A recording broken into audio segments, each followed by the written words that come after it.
राधा मेरी स्वामिनी और मैं राधे को दास, जन्म जन्म मोहे दीजियो श्री বৃন্দাবন ধামবাস। রাধে রাধে। জয় জয় দীপাবলি মহোৎসব কি এই বছর আমরা দীপাবলি মহোৎসব কবে পালন করব এবং দীপাবলির বিশেষ মহিমা আমরা শ্রবণ করব। দীপাবলির দিনে আরও অনেক অনেক গুরুত্বপূর্ণ লীলা হয়েছে, বৃন্দাবনে অনেক প্রসিদ্ধ লীলা রয়েছে এই দীপাবলির দিন। এই সমস্ত মহিমা আমরা শ্রবণ করব এবং দীপাবলির দিন কতটা সময় অমাবস্যা রয়েছে, আমরা সমস্ত স্থানের অমাবস্যার সময়সীমা কতটা রয়েছে সেটা জানব। প্রিয় ভক্ত, মন দিয়ে এই দীপাবলির অপ্রাকৃত লীলা কথা শ্রবণ করুন। বৃন্দাবন ধামকে দর্শন করতে করতে অপ্রাকৃত ভগবানের লীলা কথা শ্রবণ করুন। দীপাবলি মানে কি? দীপাবলি হলো দীপের শাড়ি, দীপ জ্বালিয়ে ভগবানকে সন্তুষ্ট করা। আর এই দীপাবলি এই জগতে এত কেন প্রসিদ্ধ হয়েছে তার কারণ হলো এই দীপাবলির দিন ভগবান রামচন্দ্র 14 বছর বনবাস থেকে ফিরে এসেছিল অযোধ্যায়। তাই তো অযোধ্যাবাসী ভগবান রামচন্দ্রকে এভাবে দীপ জ্বালিয়ে স্বাগত জানিয়েছিল। তাই এই দীপাবলির দিন এতটা প্রসিদ্ধ। যেহেতু ভগবান রামচন্দ্র 14 বছর পর্যন্ত বনবাসে ছিল, তাই অযোধ্যাবাসীরা আর কখনো দীপ জ্বালায়নি। তাই অযোধ্যাবাসী রাম ভগবানের বিরহে ছিল, তারা আর দীপ জ্বালায়নি। কত বাৎসল্য প্রেম ছিল তাদের ভগবান রামচন্দ্রের প্রতি। আর ভগবান রামচন্দ্র কার্তিক মাসের অমাবস্যার এই দীপাবলির দিনে ফিরে এসেছিল অযোধ্যায়। প্রিয় ভক্ত, আমরা দীপাবলি মহোৎসব কত তারিখে পালন করব? নভেম্বরের 1 তারিখ হলো এই দীপাবলি মহোৎসব। সমস্ত স্থানে নভেম্বরের 1 তারিখ হলো এই দীপাবলি মহোৎসব। তো আমরা সকলে মিলে নভেম্বরের 1 তারিখে ভগবান রামচন্দ্রের সন্তুষ্টি বিধানের জন্য আমরা দীপ জ্বালিয়ে আলোকিত করব। ঘর এবং ঘরের বাইরে এবং আমাদের মন্দির সব কিছু আমরা দীপ জ্বালিয়ে আলোকিত করব। এই বছর নভেম্বরের 1 তারিখ হলো এই দীপাবলি মহা উৎসব। তো ভগবান রামচন্দ্র কার্তিক মাসের অমাবস্যার তিথির দিন অযোধ্যায় ফিরে গিয়েছিল। তো অযোধ্যাবাসী কিভাবে জানলো যে রামচন্দ্র ভগবান ফিরে আসবে? আসলে দীপাবলির আগের দিন, ঠিক অমাবস্যার আগের দিন ভগবানের শুদ্ধ ভক্ত হনুমানজি গিয়ে সমস্ত অযোধ্যাবাসীকে বলেছিল যে আগামীকাল তোমাদের প্রাণনাথ রামচন্দ্র ভগবান ফিরে আসবে।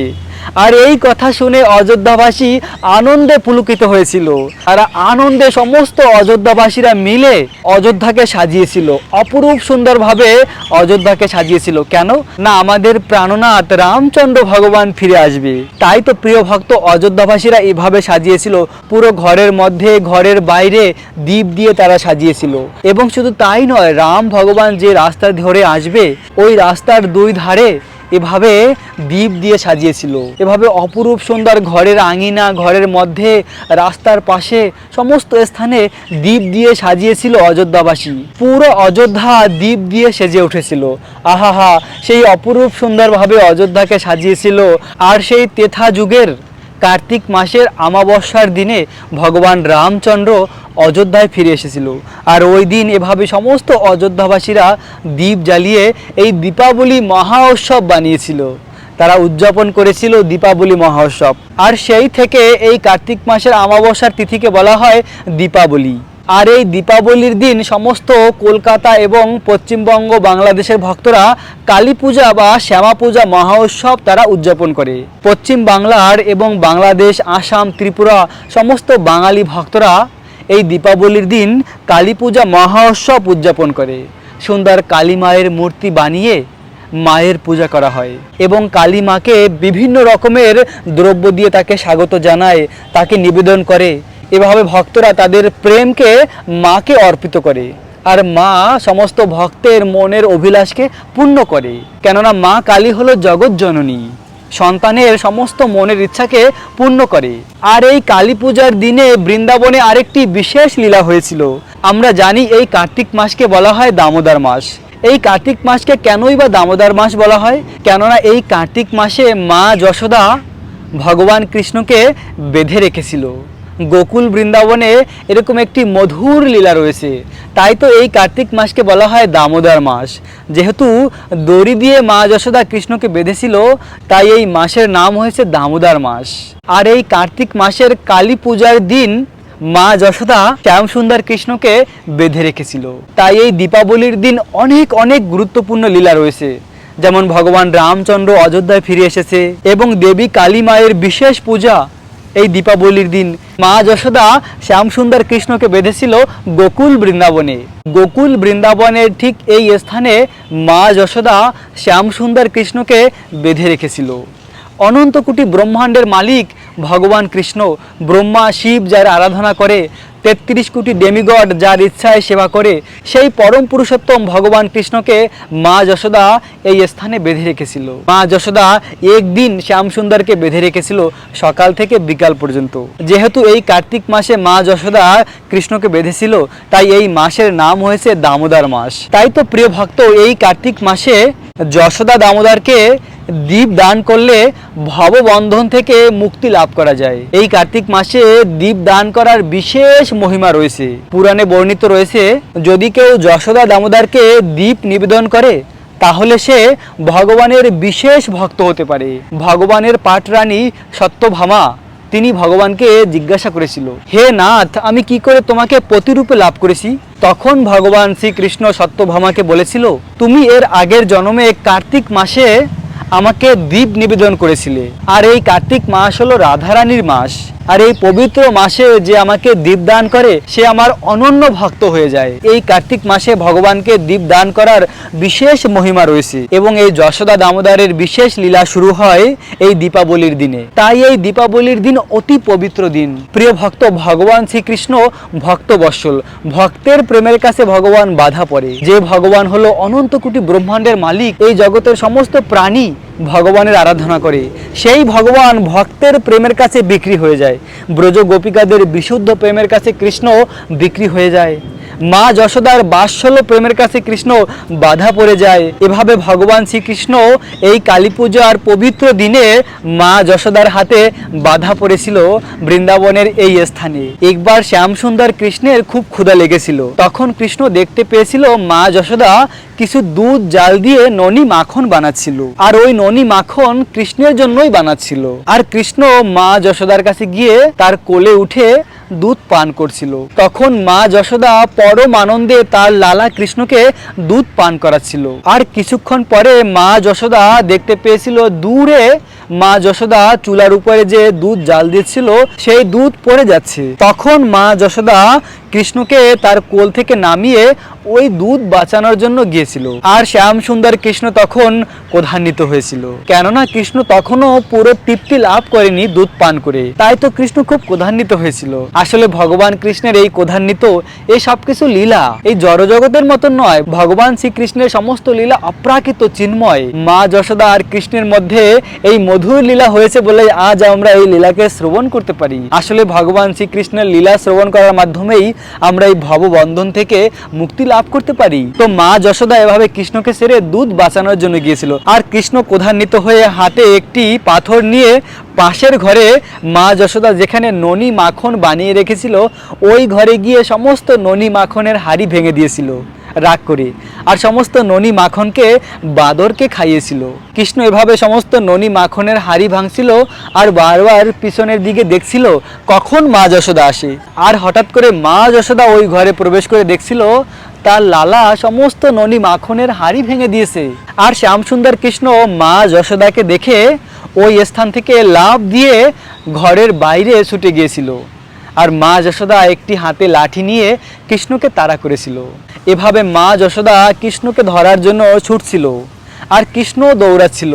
আর এক সময় মা যশোদা কৃষ্ণকে ধরে ফেলে। ভেবে দেখুন, অনন্ত কোটি বছর তপস্যা করেও মুনি ঋষিরা যে ভগবানকে তাদের স্বপ্নেও দর্শন করতে পারে না, সেই ভগবানকে মা যশোদা ধরে ফেলেছে। আর মা যশোদা কৃষ্ণকে ধরে দড়ি দিয়ে বেঁধে রেখেছিল। পুরাণে বর্ণিত রয়েছে এই দামোদর মাস রাধারানীর মাস। এই মাসে যা কিছু কৃষ্ণ ভক্তি করা হয় সেই সমস্ত ভক্তি চিন্ময় হয়ে যায়। এই দামোদর মাসে যারা ব্রহ্ম মুহূর্তে ঘুম থেকে উঠে স্নান করে ভগবানের নাম জপ করে এবং নিরামিষ আহার করে তারা ভগবানের অনন্য ভক্তি প্রেম লাভ করে। এই ভববন্ধন থেকে মুক্তি লাভ করে গোলক বৃন্দাবন প্রাপ্ত হয়। এরকম অপার মহিমা রয়েছে এই দামোদর মাসের। প্রিয় ভক্ত, এই দীপাবলির পবিত্র দিনে ভগবান রামচন্দ্র অযোধ্যায় ফিরে এসেছিল, তাই অযোধ্যা আনন্দময় হয়েছিল। রাম নামের অর্থ হলো আনন্দ। যেহেতু রাম ভগবান 14 বছর পর্যন্ত অযোধ্যা ধামে ছিল না, বনে ছিল, তাই 14 বছর পরে যখন অযোধ্যায় ফিরে এসেছে তখন অযোধ্যা আনন্দময় হয়ে উঠেছে, কেননা ভগবান রাম হলো আনন্দময়। আর এই আনন্দময় ভগবান রামচন্দ্রকে আমরা প্রসন্ন করতে পারি এই দীপাবলির দিনে দীপ জ্বালিয়ে। প্রিয় ভক্ত, আপনারা সকলে অবশ্যই কালী পূজায় গিয়ে মাকে দর্শন করুন, মাকে আপনাদের হৃদয়ের ভালোবাসাকে অর্পণ করুন। জগৎ জননী মা কালীর কাছে গিয়ে প্রার্থনা করুন যে হে মা, তুমি আমাদেরকে কৃষ্ণ ভক্তি দান করো, এভাবে প্রার্থনা করুন। কালী পূজার দিন অনেকে অনেক পাপ কর্ম করে, আমিষ আহার করে, নেশাদ্রব্য পান করে। এ সমস্ত পাপ করার মাধ্যমে মা কালী আরও অপ্রসন্ন হয়। ভগবান মহাদেব শিব শঙ্করের পত্নী হলো দুর্গা দেবী, আর দুর্গা দেবীর বিভিন্ন রূপ হলো মা কালী, কাত্যায়নী দেবী, এমনই অনেক রূপ রয়েছে দেবী দুর্গার। তেমনি দেবী দুর্গার একটি রূপ হলো এই মা কালীর রূপ। তো আমাদের সকলের জননী কালী মা আমাদের প্রতি তখনই প্রসন্ন হবে যখন আমরা এই কালী পূজার দিন নিরামিষ আহার করব এবং এই দিনে পাপ কর্ম না করে পূজার মণ্ডপে গিয়ে মায়ের কাছে প্রার্থনা করব যে হে মা জননী, কৃপা করে আমাদের কৃষ্ণ ভক্তি দান করো। প্রিয় ভক্ত, এই মাস হলো অতি পবিত্র মাস, কেননা এই মাস হলো রাধারানীর মাস এবং এই দীপাবলি বা কালী পূজার পবিত্র দিনে এভাবে মা যশোদা কৃষ্ণকে বেঁধে রেখেছিল, এরকম পবিত্র লীলা হয়েছে। এবং ভগবানের অনন্য ভক্ত পঞ্চ পাণ্ডব 12 বছরের বনবাস আর 1 বছরের অজ্ঞাতবাস সমাপ্ত করে তারা ফিরে এসেছিল এই দীপাবলির দিনে। আর এই দীপাবলির একদিন পরে বৃন্দাবনে গোবর্ধন পূজা। ভগবান শ্রীকৃষ্ণ গিরি গোবর্ধন মহারাজকে ধারণ করেছিল। এই দীপাবলির পরের দিন বৃন্দাবনের ব্রজবাসীরা গোবর্ধন মহারাজের পূজা করবে। সেই দাপর যুগে শ্যাম সুন্দর কৃষ্ণ গিরি গোবর্ধনকে তার শ্রীহস্তে 7 দিন 7 রাত ধারণ করে রেখেছিল। এই দীপাবলির পরের দিন সেই গোবর্ধন পূজা হবে, যাকে বলা হয় অন্নকূট মহা উৎসব। বিশাল অন্নের পাহাড় যাকে বলা হয় অন্নকূট, আর সেই সমস্ত হাজার হাজার ব্যঞ্জন, অন্নের পাহাড়, সবজির পাহাড় এবং বিভিন্ন রকমের মিঠা লাড্ডু সব কিছু বানিয়ে ভগবান গিরি গোবর্ধনকে অর্পণ করা হবে, আর তা হবে 2 নভেম্বর। তাই তো প্রিয় ভক্ত, মনকে এমনভাবে তৈরি করুন যেন কালী পূজার দিন আমরা কোনো পাপ না করি। দেবী মায়ের পূজার দিনে আমরা যেন আরো বেশি করে দেবী মায়ের কৃপা প্রাপ্ত হতে পারি। আর মায়ের কৃপা তখনই আমরা প্রাপ্ত হব যখন আমাদের জীবন শুদ্ধ সাত্ত্বিক হবে, যখন আমরা নিরামিষ আহার করব, নতুন কাপড় পরে পবিত্র হৃদয় নিয়ে মায়ের কাছে গিয়ে প্রার্থনা করব এবং যা কিছু আমরা পারি মাকে অর্পণ করব, তাহলেই মা প্রসন্ন হবে। আর এভাবে পূজার মণ্ডপে গিয়ে দীপ দিয়ে মাকে আরতি করুন, এর মাধ্যমেও মা কালী প্রসন্ন হবে। এবং দীপাবলির 2 দিন পরে রয়েছে ভাইফোঁটা, অর্থাৎ 3 নভেম্বর ভাইফোঁটা। তো ভাইফোঁটাও এই ভারতবর্ষে খুব প্রসিদ্ধ, কেননা এই ভাইফোঁটার দিন যদি কেউ মধ্যাহ্নকালে যমুনায় স্নান করে আর দীপদান করে তাহলে সে কখনো জমালয় যাবে না। তো এখন আমরা দীপাবলির আমাবস্যার সময়সীমা প্রদান করব। দীপাবলির দিনে কতটা সময় আমাবস্যার তিথি রয়েছে? ভারতে এই আমাবস্যার সময়সীমা হলো দুপুর 3:52 থেকে 1 নভেম্বর সন্ধ্যা 6:16 পর্যন্ত। প্রিয় ভক্ত, এটি হলো ভারতের আমাবস্যার সময়সীমা। 31 অক্টোবর দুপুর 3:52 থেকে 1 নভেম্বর সন্ধ্যা 6:16 পর্যন্ত সমস্ত ভারতবাসীর জন্য। এবং বাংলাদেশে এই আমাবস্যার সময়সীমা হলো দুপুর 4:22 থেকে 1 নভেম্বর সন্ধ্যা 6:46 পর্যন্ত। এটি হলো বাংলাদেশের ভক্তদের আমাবস্যার সময়সীমা। এই সময় পর্যন্ত আমাবস্যার তিথি রয়েছে। দেবী কালী মায়ের পূজা এই আমাবস্যার তিথির মধ্যেই হয়। এবং দুবাই আর ওমানে এই আমাবস্যার সময়সীমা হলো দুপুর 2:22 থেকে 1 নভেম্বর বিকেল 4:46 পর্যন্ত। এই সময় হলো দুবাই আর ওমানের আমাবস্যার সময়সীমা। সৌদি আরব, বাহরাইন, কুয়েত, কাতার এই সমস্ত স্থানের এই আমাবস্যার সময়সীমা হলো 31 অক্টোবর দুপুর 1:22 থেকে 1 নভেম্বর বিকেল 3:46 পর্যন্ত। মালয়েশিয়া, সিঙ্গাপুরের এই আমাবস্যার সময়সীমা হলো 31 অক্টোবর সন্ধ্যা 6:22 থেকে 1 নভেম্বর রাত 8:46 পর্যন্ত। এটি হলো আমাবস্যার সময়সীমা।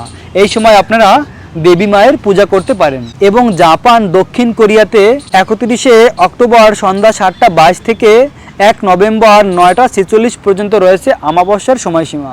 অস্ট্রেলিয়াতে এই আমাবস্যার সময়সীমা হলো 31শে অক্টোবর রাত 9টা 22 থেকে 1 নভেম্বর রাত 11টা 46 পর্যন্ত। এই সময় হলো অস্ট্রেলিয়ার এই আমাবস্যার সময়সীমা। অস্ট্রেলিয়াতে যারা রয়েছেন আপনারা চাইলে এই সময় দেবী মায়ের পূজা করতে পারেন। এবং লন্ডনে এই আমাবস্যার সময়সীমা হলো 31শে অক্টোবর সকাল 10টা 22 থেকে 1 নভেম্বর দুপুর 12টা 46 পর্যন্ত। এই সময় হলো আমাবস্যার সময় লন্ডনে। এবং ইউরোপের আরও অনেক দেশ রয়েছে, France, Spain, Italy, Germany, Switzerland, এই সমস্ত স্থানে 31শে অক্টোবর দুপুর 11টা 22 থেকে 1 নভেম্বর দুপুর 1টা 46 পর্যন্ত আমাবস্যার সময়সীমা রয়েছে। প্রিয় ভক্ত, আমরা সমস্ত স্থানের আমাবস্যার সময়সীমা জেনে নিলাম। এই আমাবস্যার সময়টি খুব গুরুত্বপূর্ণ, কেননা এই সময়ে দেবী মায়ের পূজা সম্পন্ন হয়। তাই আপনারা সকলে জগৎ জননী মা কালীর কাছে প্রার্থনা করুন যে হে দেবী মা, আপনি কৃপা করে আমাদের কৃষ্ণ ভক্তি দান করুন। এই দুর্লভ মনুষ্য জন্মের একমাত্র সার্থকতা হলো কৃষ্ণ ভক্তি, কৃষ্ণ প্রেম লাভ করা। তাই মায়ের কাছে আমরা সরলভাবে প্রার্থনা করলে আমরা কৃষ্ণ ভক্তি লাভ করতে পারি। প্রিয় ভক্ত, বিশেষ করে এই দীপাবলি মহোৎসব ভগবান রামচন্দ্রের সন্তুষ্টি বিধানের জন্য আপনারা উদযাপন করুন, কেননা ভগবান রামচন্দ্রকে অযোধ্যাবাসীরা এভাবে এই দীপাবলির দিন সন্তুষ্ট করেছিল। আর এই জগতের মহান ভক্ত হয়েছে অযোধ্যাবাসীরা ভগবান রামচন্দ্রকে ভালোবেসে। এবং ভগবান রামচন্দ্র যখন তার লীলাকে সমাপ্ত করে তার স্বধাম গিয়েছে, তখন সমস্ত অযোধ্যাবাসীকে তার সঙ্গে তার নিত্য ধাম নিয়ে গিয়েছে। এভাবে অনন্য ভক্তির মাধ্যমে অযোধ্যাবাসী ভগবান রামচন্দ্রকে প্রসন্ন করেছিল। তাই আমরাও এই পবিত্র দীপাবলির দিনে ভগবান রামচন্দ্রকে সন্তুষ্ট করার জন্য দীপ জ্বালিয়ে তাকে স্বাগত জানাবো যে হে ভগবান রামচন্দ্র, তুমি 14 বছর বনবাস থেকে ফিরে এসেছো, তোমাকে ছাড়া আমাদের জীবন প্রাণহীন, তাই তোমাকে পেয়ে আমরা আবার আনন্দিত হয়েছি। এভাবে আনন্দের সঙ্গে ভগবান রামচন্দ্রকে স্বাগত জানান, ভগবানকে ভালোবাসুন। এই দুর্লভ মনুষ্য জন্ম সার্থক হয় ভগবানকে ভালোবাসার মাধ্যমে। প্রিয় ভক্ত, রাখবেন নিজেদের অনেক যত্ন, থাকবেন কৃষ্ণ ভাবনাময়। রাধে রাধে।